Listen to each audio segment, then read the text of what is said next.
Elena had told herself, twice, in the mirror that morning, that she would not cry at her cousin's engagement dinner. Repeating it felt like the only way to make it true.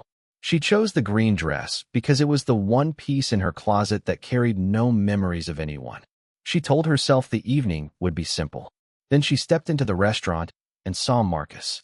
He stood near the window, wearing the same silver watch he used to glance at whenever she talked too long. 3 years had passed since their breakup, yet he looked untouched by time, as if it had quietly agreed to spare him. Beside him was a woman in a deep red dress, holding her wine glass the way someone holds something they have never had to worry about affording. A diamond ring caught the light every time she moved her hand. Elena's cousin, Marisol, squeezed her arm. "You don't have to talk to him," she whispered. "Smile, eat, enjoy the food. That's the whole plan." Elena nodded, but her feet carried her toward the family table anyway, which happened to be only a few steps from Marcus and his fiancée. "Elena." Marcus said her name slowly, as if testing how it felt in his mouth again. "Wow, it's been a while. You look well." The pause before well lasted a beat too long. Elena felt it land in her chest like a small stone. His fiancée studied her from head to toe, the dress, the shoes, the plain silver ring on her right hand that meant nothing more than a gift from her grandmother. Her eyes moved the way someone solves a problem they already know the answer to. "This is Elena," Marcus announced to everyone nearby, his voice pitched to Carrie. "We used to date, before things changed for me." He never explained what things meant. He never had to. His tone always did the explaining. "She works as a receptionist," he added, smiling as though it were something clever to say. His fiancée laughed, a light, polished sound, like a coin dropped carefully onto marble. Elena's hand tightened around her water glass. 100 responses crowded her mind, and none of them reached her mouth.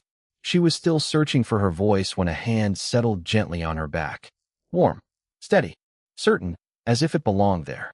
"There you are," said a voice she had never heard before. "I was starting to think you left without me."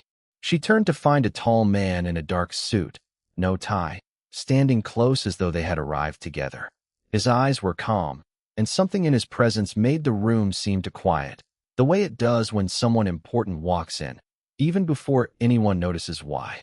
He glanced at Marcus the way one glances at a coat left on the wrong chair, mildly curious, entirely unimpressed. Then he looked at Elena, and his expression softened completely, as though he had spent the whole night waiting just to see her.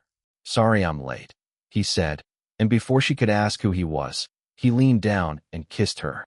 It was not brief, and it was not polite. It was warm and sure, the kind of kiss that made the restaurant, the noise, even Marcus's smug little remark, disappear for a moment. When he pulled back, her heart was pounding loud enough to hear. The room had gone quiet in a different way now, not an empty quiet, but a full one, the kind where 40 people are suddenly reconsidering everything they thought they understood about someone. "Dominic," the man said, extending a hand to Marcus, who shook it slowly, clearly thrown. "Elena has told me a great deal about her old life." The word old did more work than an entire paragraph could have. Marcus's fiancée had stopped laughing. She was studying Dominic's watch now, the genuine kind, not purchased but inherited, passed through a family whose money had existed for generations. "Receptionist," Dominic repeated, turning the word over as though it sounded unfamiliar. "Strange. I had her listed as the woman I have been trying to convince to marry me for the past 6 months." Elena had not spoken since he arrived. She was not certain she remembered how. Marcus attempted a laugh that came out uneven, like a joke that lost its punchline halfway through. "We should let you two enjoy your evening," Dominic said smoothly, guiding Elena toward the door, his hand steady at her back. "We have somewhere to be." Elena promised she would finally give me her answer tonight. They were only a few steps from the exit when she finally found her voice. "I do not even know your name properly," she whispered. "Why did you do that?" Dominic considered the question carefully. "You look like you needed someone in your corner," he said.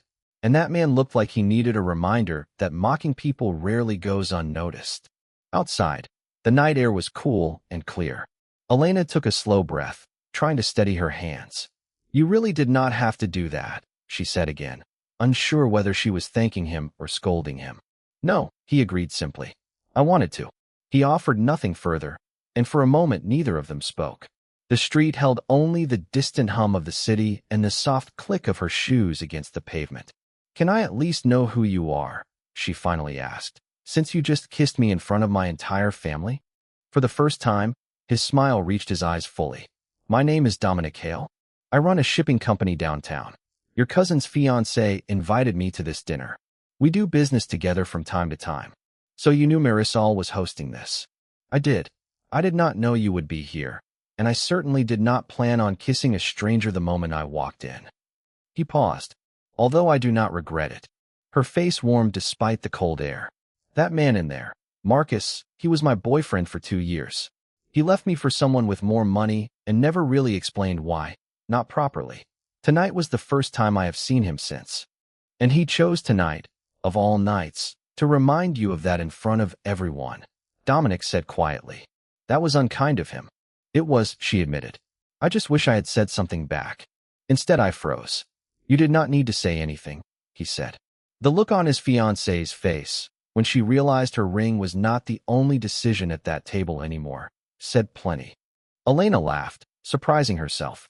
It was the first real laugh she had allowed all evening. "You are strange," she said. "Kind, but strange." "I get that a lot," Dominic said. "Can I walk you somewhere?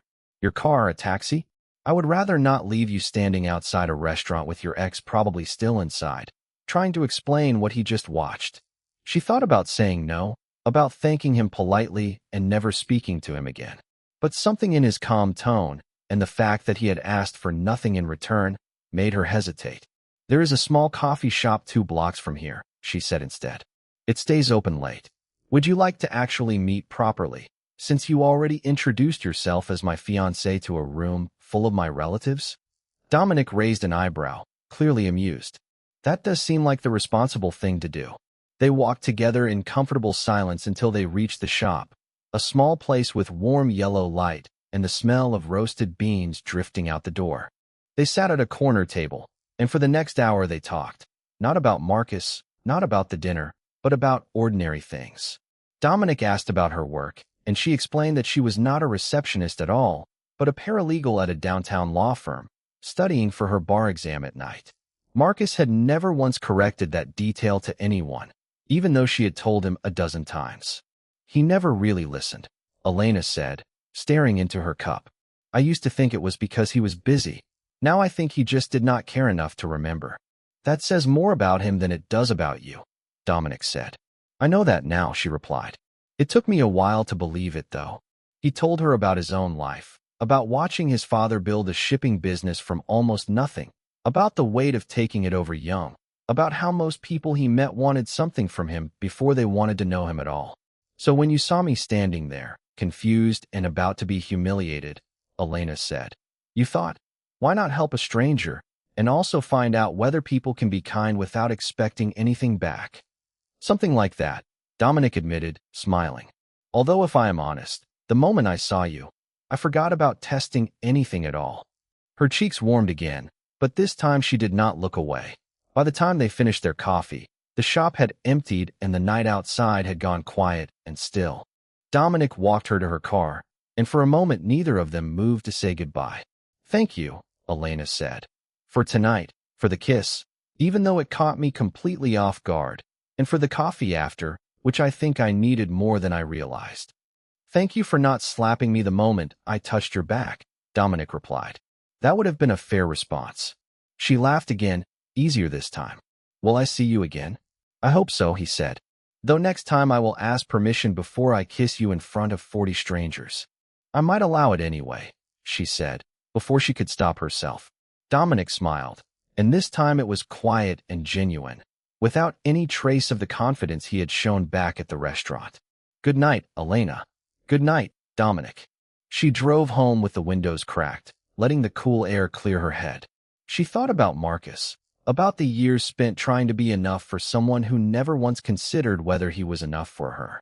She thought about the way his fiancée's smile had vanished the moment Dominic walked in, not from jealousy over money or status, but because she had seen, clearly and instantly, that Elena was no longer someone easy to dismiss.